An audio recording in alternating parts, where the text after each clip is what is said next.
Hello again and welcome to Tea with Lily. I'm your host, Lily Nadia Mensah, a personal brand strategist by day and a conversationalist by night. I like to talk. As you all know, Tea with Lily is the space for informal discussions where I invite the great and the good in a very relaxed format where they talk about topical issues over a cup of tea. And they share the tips and tricks for professionals and entrepreneurs interested in career and personal growth. Today, I'm joined by a very, very fabulous woman. And we're going to talk about customer service for small business. We're streaming from across the world, but it will be nice if you can let us know where exactly you're joining us from, because I know there are people from Ghana, there are people from France, there are people from Italy, there are people from even the States, but perhaps people who are in Australia might not be able to join us now. So just let us know where we are in the comments. And my guest, that is Ama Duncan, Miss Ama Duncan, is going to talk to us and tell us the things that we really should not be doing if we're running our businesses and we want to make some money. Thank you, Rosie. Thank you. Green color, is it a Nigerian color? Yes, the green is Nigerian, isn't it? And Koshi from Ghana. Woohoo! So we've got Tisha, Rosie. Where are you watching from? Other people will join and we'll talk about a lot. But Amma, thank you for joining and welcome to the Magic Sofa. What are you drinking? What tea are you drinking? I have it's green tea. I can't believe I forgot green tea. Like green, how complicated can it be? So I have green tea. I have ginger in the lemon and then honey because I have a sweet. Very, very, very healthy. Very healthy. I am just going regular PG tips, and it's in my own personal mug that is Nadia. It's made for me. So yes, cheers. And Ama has her own as well. So cheers. Yeah. Rosie from London. We have Tisha from Italy. We have Kushi from Ghana. So lots of people will be joining us in a minute. So welcome everybody. Now let's talk about Ama and the things that she's done. So for instance, don't blush now. Ama has over 13 years experience in human resources development and is the CEO of Ama Duncan Consulting, as well as the founder of the Fabulous Woman Network, which I'm a member, which helps African women plan their businesses, execute and achieve their goals. I mean, that is amazing. She's trained over 2,000 professionals and created entrepreneurial events for over 5,000 women. Other programs she's facilitated include the Women's Leadership Development Program, organized by the Kofi Annan International Peacekeeping Center. She coaches and mentors women and youth, speaks on radio, television, global conferences, and now she's here, right here with us. Woo! She's here on the Magic Sofa. Can I hear an amen? Hallelujah, amen. Oh, that's fantastic. So, I mean, Ama has done so much more as well. She's the author of Yarns of Inspiration 1, Yarns of Inspiration 2, Networking Made Easy. I need one of that. Networking Made Easy. Sure, it's available on Amazon, but I have to arrange to get one for you. Oh no, I'll get my. Is it on Kindle? Is it on Kindle? Yes, Kindle. Yeah. Okay. I'll get all my books are on Kindle as well. Okay, great. Is he on Audible?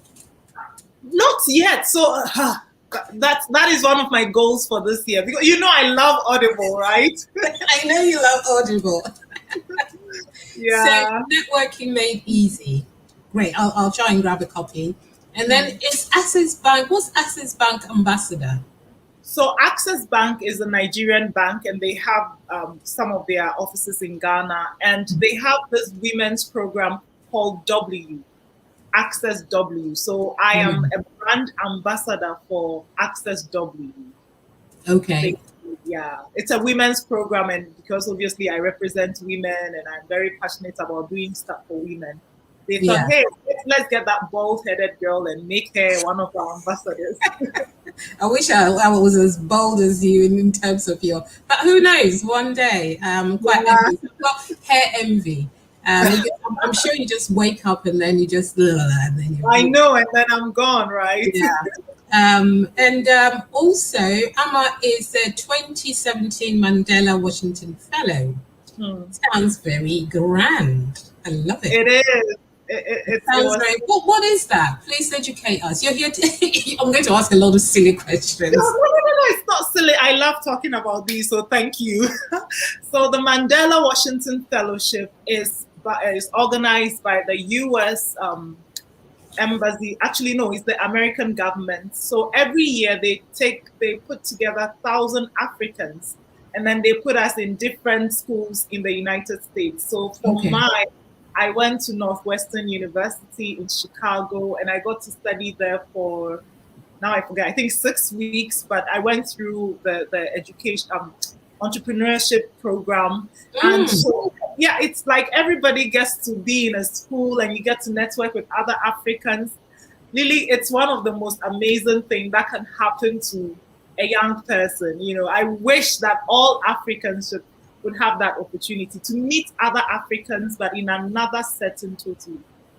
What's the, so to learn from.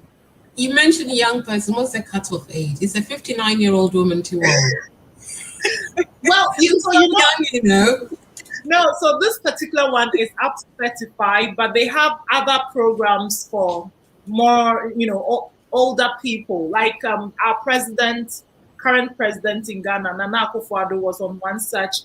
President Kofor was on another side. So we have about 22 programs running in Ghana alone and different parts of the world. So great. I'll talk to you so you can give me the details. You're so well educated. She holds an MBA from Paris Graduate School of Management and a Bachelor of Arts from the University of Ghana. Ama is dedicated and committed, as she said earlier, towards an Africa in which women in business are empowered to create wealth and impact people. She lives in Kumasi, Ghana, and with her husband and 2 children. Ama, welcome again in Akwaba. Thank you, Medasi. Oh, great. How is my chi? Because I'm a Ghana, It's so classy. The way you speak the chi, it's like abrofu. In Ghana, when you say abrofu, it means like English. I don't know. Now I'm confusing it, but it's so tasteful. Oh, really? When I say Akwaba? Yes, you say it so nice because you have this beautiful accent. Now I'm going to walk away from this interview speaking all British, and my kids will look at me like. Do you know what the kids will say when I have people who talk like that, and I'll say, "Have you eaten salad today?" It's making you speak posh. Oh dear. We'll be here giggling all evening. I know, right? Let's kick off and talk about the real reason why we're here. We've got one person here, Eugenie. How are you? Thanks for joining from LinkedIn. How is everything going with you? I'm sure you'll come back with some questions in a minute. So, Ama, why customer service and why small businesses? Oh God, where do I begin? I feel like customer service is really about the way we behave. It's an attitude. And in my heart of hearts, I would love for all of us to have a very, very positive attitude towards behaving with each other. So it's not really about you selling to people and wanting to be nice to them, but generally, if we all have this positive attitude, imagine how beautiful the world would be, right? Yeah. And then small businesses, because currently I serve majority of my clients. Although in terms of revenue, I get more from corporate, but in terms of the numbers, I serve more small businesses, women in businesses, new women in business. So this is my focus. This is my niche, to help especially new women in business to be more productive, to be better in what they're doing, so that they can create wealth and impact people, which is the bottom line of everything that I'm doing, right? But in order to do that, we have to really be focused on the customer. We have to make sure they're taken care of, because they are cash. They are the ones who are bringing in the cash, right? That's it. That's why I thought, customer service, but for small businesses especially. It doesn't mean, of course, that it won't apply to other people who are not small businesses. Because like I said, it's generally a behavior that we would want our children to, emulate, adults, everybody really. Yeah, and in terms of customer service, sometimes you wonder, and I think my dad or someone said something to me once. You can take my money and you can insult me, but you cannot do both. Ah, I love that. Why, man? Why is it? Because the thing is, if you're taking my money, I am doing you, I am giving to you. And if you're insulting me, then you are, and but sometimes culturally, Oh my God. it's like you're selling something to me, you're not doing me a favor. But sometimes you feel that buying something from someone is like they're doing you a favor, and that can be quite challenging. Do you get that too, even where you are? In England, sometimes, yeah. Yesterday I got that in Debenhams. It was, but I just thought, do you know what? I don't have the energy. I just want to go home. And I remember thinking in a very mean way that people like you are not helping organizations that are running. Debenhams is closing, right? I'm sorry. Yes. My Debenhams? No. Yes. Or some of the shops are closing in where we live. So because a lot has happened, they've gone into administration, and I think they're closing most of their shops and leaving a few flagship shops, like the ones in Oxford Street, I think. But Top Shop is no more. I haven't been following the news now. Don't pass that.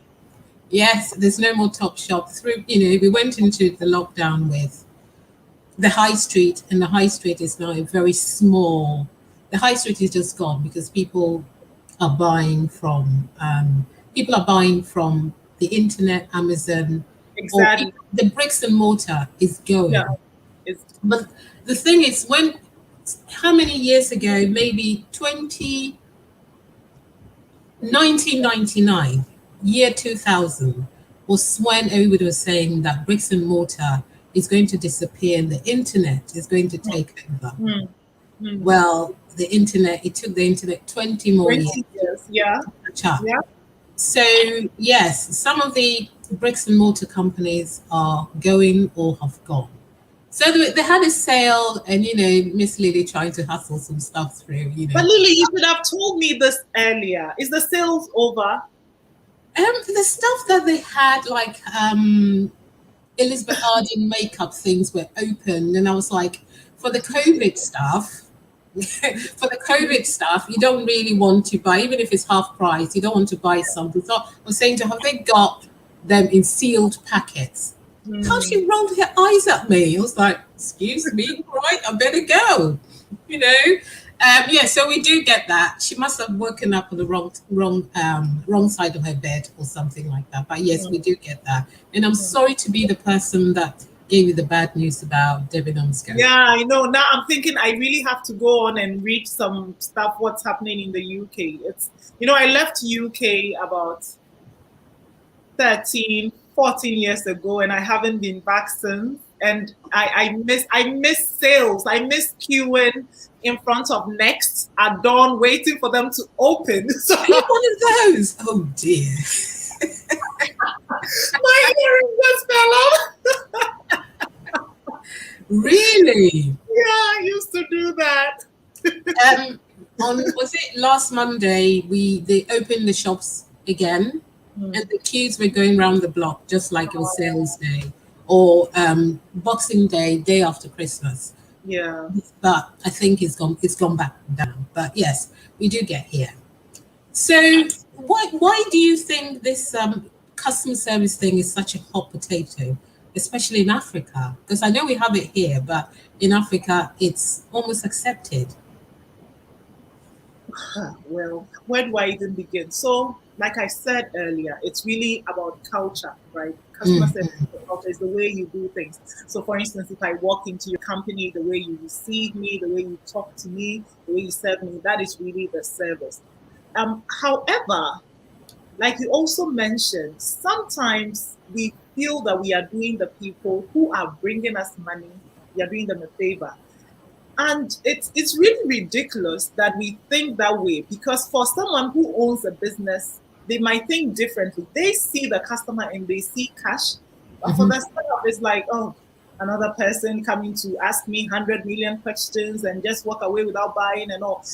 So we need to get this understanding that, hey, that person standing in front of you is the one going to pay you at the end of the day. The customer is your boss. They're the Mm. ones who bring in the money, whether we like it or not. Sometimes I remember this school that I went to do training, and there was this teacher. She was like, oh, well, if the parents are rude, I will also show them that I'm blah, blah. I'm like, well, they're your customers. Whether you like it, it doesn't matter whether you are a queen or a king or whoever, you still have to be humble, Yes. respectful, Hmm. and it's not even about you being under them. No, they are humans, you are also human. They are royals, you are also a royal. You just want to make sure you treat them the same way you want to be treated when you also meet people. It's just a human thing, really. And Yeah. for us, we need to do a lot of education, because some of us just think we are better than everyone else, and we can't be bothered. But we need Mm. to really understand why this matters. Yeah. Yeah. That's true. We've got a user, LinkedIn user here, who hasn't given their name. They said offering amazing customer service is important if you want to retain customers and grow Absolutely, your business. Yeah. absolutely. Hit the nail right in the head, just like you Yeah. said. Amma, what have you learned in your entrepreneurial journey, and that has changed your view of business? Oh goodness, where do I begin? So many things, but I think for the purpose of this conversation, I want to focus on leadership. I have, Leadership. Okay. yeah, just before this live, I was thinking about how, we learn stuff in school before we actually do business. But then once you do it, you put things, so many things become clearer. And just by the way, I recommend that anyone who wants to do an MBA first run a business, be a leader first before you go do it, because it's really, you are able to apply what you learn from school. Mm. That's what I think anyway. So I have seen that a lot has to do with leadership. I get Yeah. called to different companies to train their staff. I get bosses telling me, I trained these people. Why are they not getting it? And I'm looking at them smiling, and in my head, I'm thinking something. But I have to brace myself in the way I speak to them.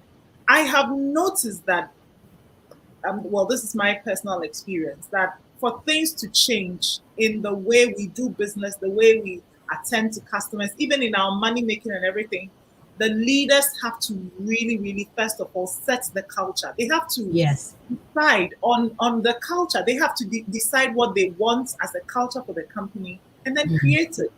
A lot of times I have seen leaders maybe hire someone to come and, let's say, manage the company.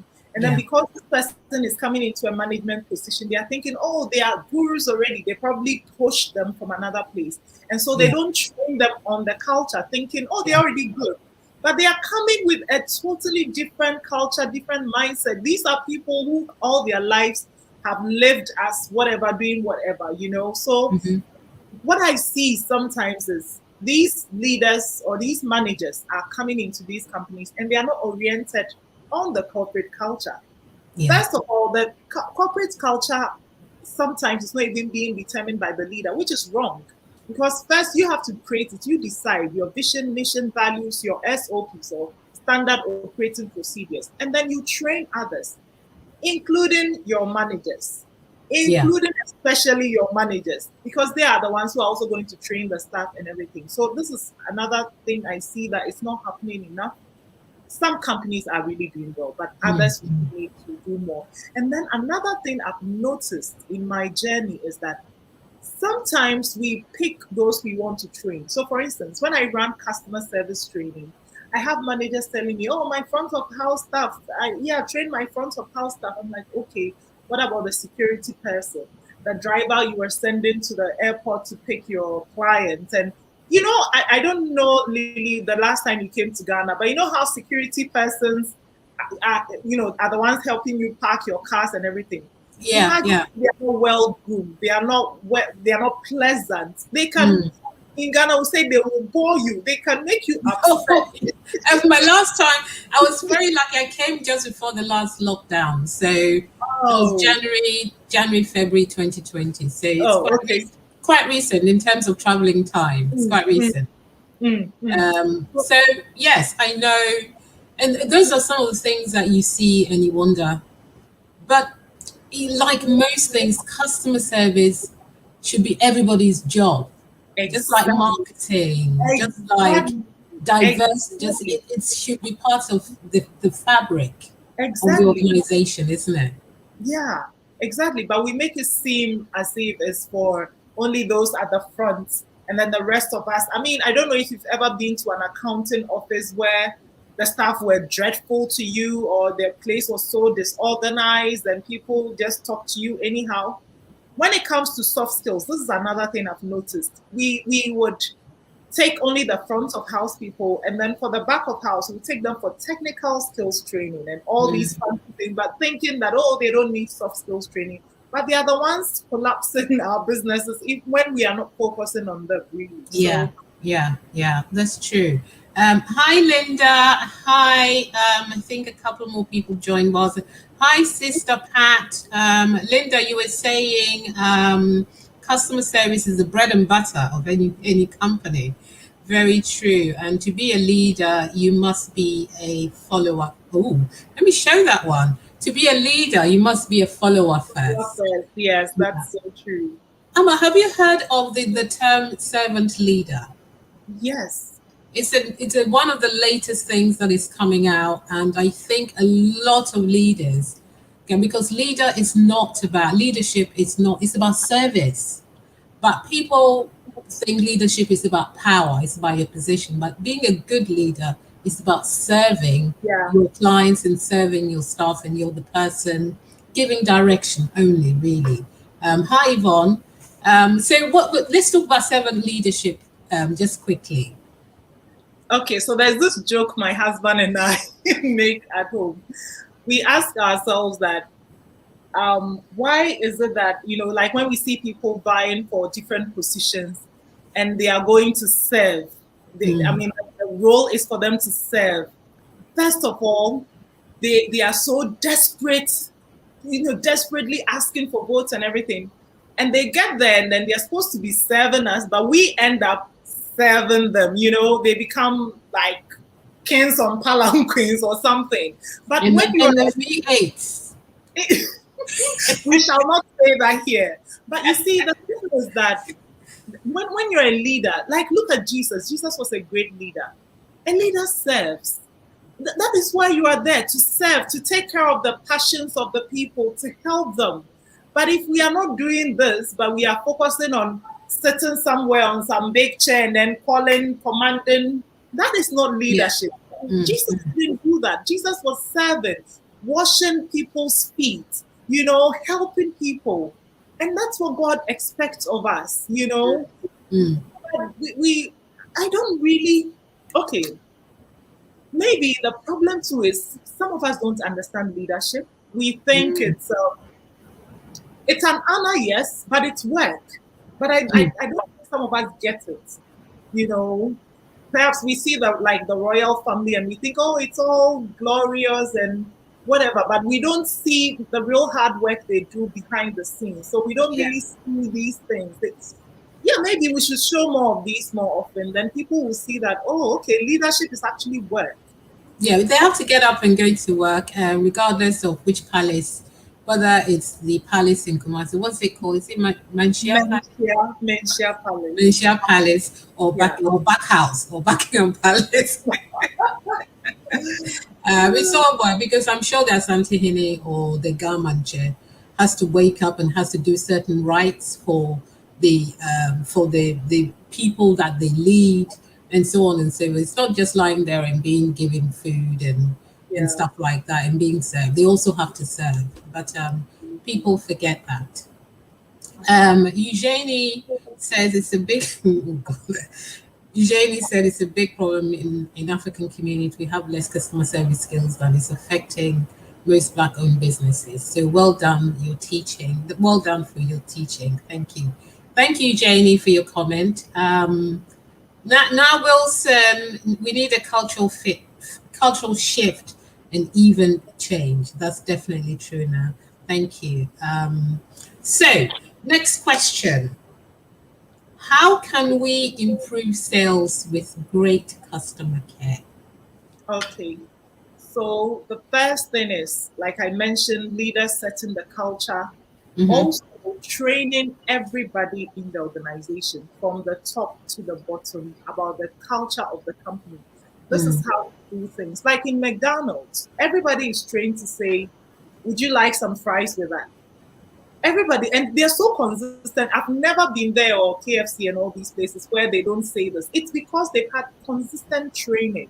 And so if we really want our sales to go up, let's teach and train the staff how to behave, how to sell, how to serve, whatever how they need to know, all our standard operating procedures. Let's train them, but consistently, not just one-off.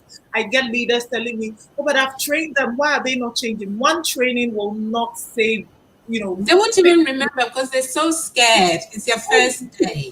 Exactly. So you do the orientation when they start, and then you do the regular trainings in your morning briefings, in your weekly meetings, in your scheduled trainings, whichever way, consistently, and then supervise. Sometimes we think, oh, we've trained them, so they're okay, they can do the stuff. No, they need to be supervised. One of my managers used to say that a manager has 3 jobs and 3 only: to check, recheck, and check again. That is your job. Yeah, so just check to make sure that the way you said they should dress, they are dressing like that. The things you said they should say, they are saying it like that. Check, just manage, supervise, because we cannot just assume that, oh, we trained them, so they've gotten it. Even we, the leaders who know the right thing, do we always do them? Oh, we're all at fault. I'm sure I've had some customer service faux pas that I'm not sure I can even say on the line. But the thing is, it's about learning from them, isn't it? Absolutely. It's about learning from them.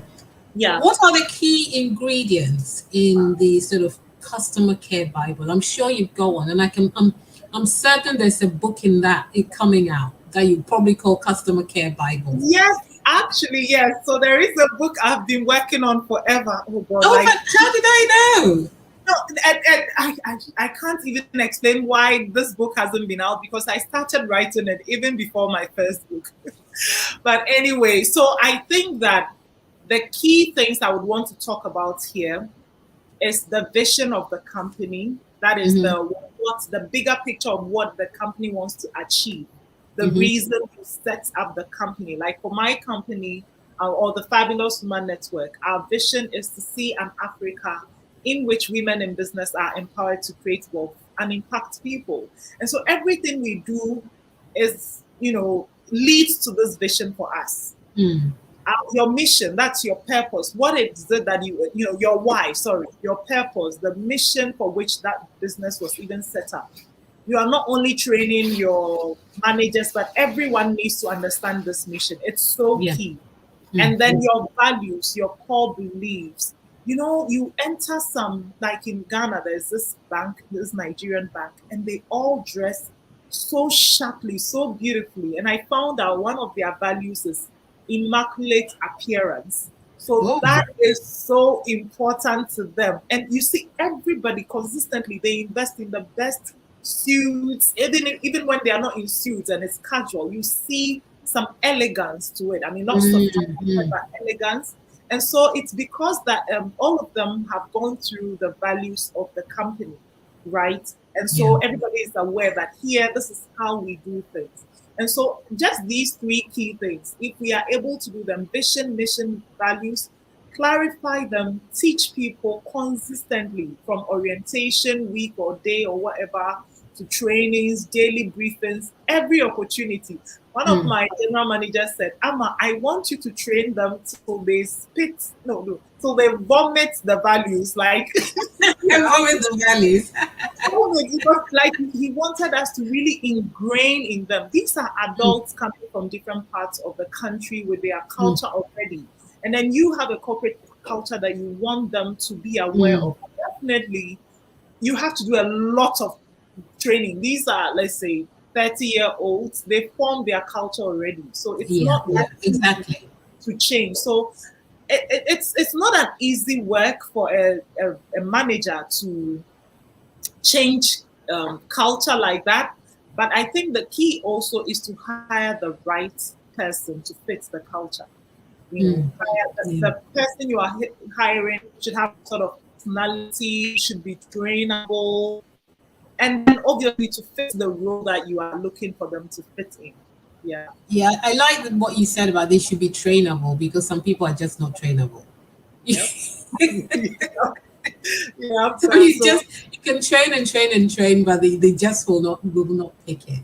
I think the internet is going a little bit, but we won't be too long. I think the LinkedIn user said excellent customer service goes a long way and promotes more sale opportunities, because you're building a company with a reputation for always wanting to impress their customers. Always solicit feedback to improve your product. Thank you, LinkedIn user. So just 3 top things. We're just about to wrap up. 3 top tips that you want to leave us with. 3 top tips. Okay, so I'll just go through what I said, but pick just a few of them. Number 1, decide on the culture as the leader, and then train everybody. Train them consistently on it. Number 2, hire the right fit for the role that you want them to be in.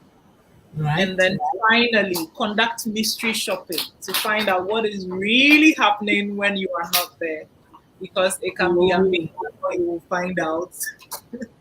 That is amazing. Mystery shopping. I like that one. So hire the right people, training them, and conducting mystery shopping. Yeah. That's great. And so for a customer, for a small business who is just starting out and they want to start from scratch, is there some sort of template that they can get to be able to do that? Or is that too much to ask a small business to be able to get from maybe your company? Yes, so we actually support businesses with that. We have simple templates that we give them so they can just fill in the blank. This is a service we provide to various companies, so it's more affordable for a startup. To just fill in the blanks. We go through simple, like training, disciplinary procedure, and things like that, which are very basic, and then you can easily teach it to your staff as well, because it's in simple English. So we help. Right. It's not too much high grammar. Some of us will get it. Ama,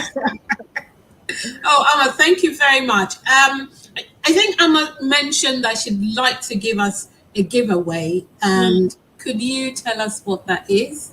Yes, please? Absolutely. So we are having a customer service training for professionals, God willing, on Saturday, 24th. From 11 a.m. GMT to 4 p.m. GMT. Usually we do it in person, but for this one, we are doing it online. And we've got an amazing lineup of facilitators, some of the best facilitators in the world, with over how many years of experience, 50 years altogether, So these are some of the best brains coming to talk about customer service, discuss it, show us case studies and everything, when it comes to customer service. And I'm giving one free or complimentary seat to somebody from this community, all you have to do is Lily, you decide who gets it, and then you let me know who is joining us. It will be amazing to have someone from Lily's community. Oh, Ama, thank you very much. I think what we could do right here, we should do it right here or wait till whoever comes. Just find the person who's furthest from both Ama and I in terms of location, that put their location in and they're interested and they can join, I guess. So we had London, we had Italy, we had where else? I think lots of Londoners are here. Manchester, there's someone in Manchester as well, and so on and so forth. So we'll have a look. Eugenie, where are you calling from? Do you want to put that in the chat?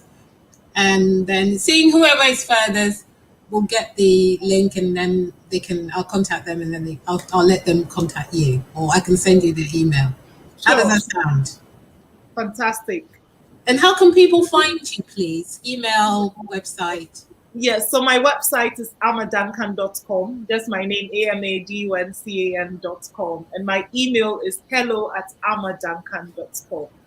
On Facebook, I have a group called the Fabulous Woman Community. It's a group for women in business, or if you're aspiring to be or something like that in that space, you can join us. So Lily is one of the women. I was privileged to find out you were in my group. I'm like, oh, I have all these amazing people in the group. So it will be a pleasure to have as many of the women as possible. And for the men as well, we have a Facebook page. You can follow us. It's called the Fabulous Woman Network, and partake in any of the activities that we put up. Majority of our activities are open to men as well. So, okay. Yeah.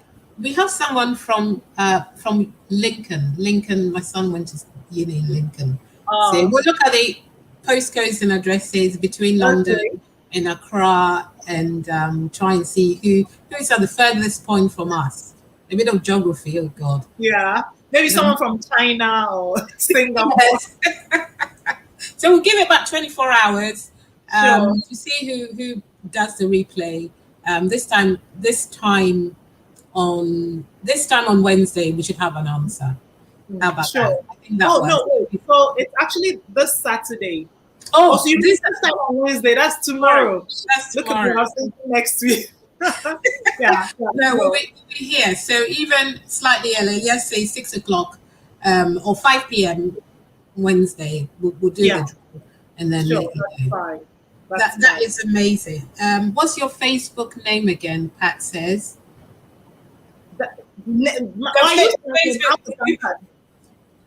Or the group. Is she asking? So the group is the Fabulous Woman Network.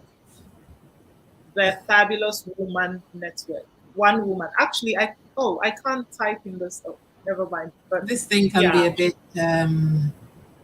Hold on, let me see. We can put it. Let's see what happens. I've never done this before. We will go somewhere. Oh, I've posted. Oh, it's posted on YouTube. Never mind. It's posted on YouTube, so that'll be fine. We can always come back and post it on the Facebook link. Okay. And in the LinkedIn link. Okay. So I think it'll only allow you to do that on. Okay. Somebody asked for the group. The group is the Fabulous Woman, One Woman Community. Yeah. The Fabulous Woman Community. Woman Community. There we go. She goes somewhere, and we can always grab it later. Thank you, Miss Ama. Wow, thank you so much. I'm glad you managed to find the time in your really, really busy calendar. Anything for Lily. Sorry? Anything for Lily. You can't say no to Lily. Oh, I know, but at least I asked nicely, don't I? Oh, yes, you did. And the way you asked with Sam and all, I'm like, I have to, Ama, this is like, stop everything for Lily, Thank you. Maybe I've picked up some of the customer service things, and it's normal training that we're taught, but sometimes we forget. I think that's probably the thing. Sometimes we forget where we are. Because I don't know about you when you're growing up. We have strict parents and everything. I don't know what happens when we leave home. And then we come on top, as they say in Ghana. We come on We top. come on top. Oh, that's great. Listen, Ama, thank you so much for joining. And I really wish you well on Saturday with the course and everything. And if there's anything, you can by all means come back. Let us know when you finish your customer care book and come and share the highlights with us. And it's good that you've unpacked some of the thorny issues and the annoyances around customer service, because it's one of my pet peeves, as you know. So, and for everybody else, thank you for tuning in. If you're listening on catch up too, thank you very much. Again, my name is Lily Nadia. I'm a brand strategist by day and a conversationalist by night. Thank you so much. Look after yourself and may everything that you wish for be the least that you see. Take care now and have a fabulous day. Bye-bye. Bye.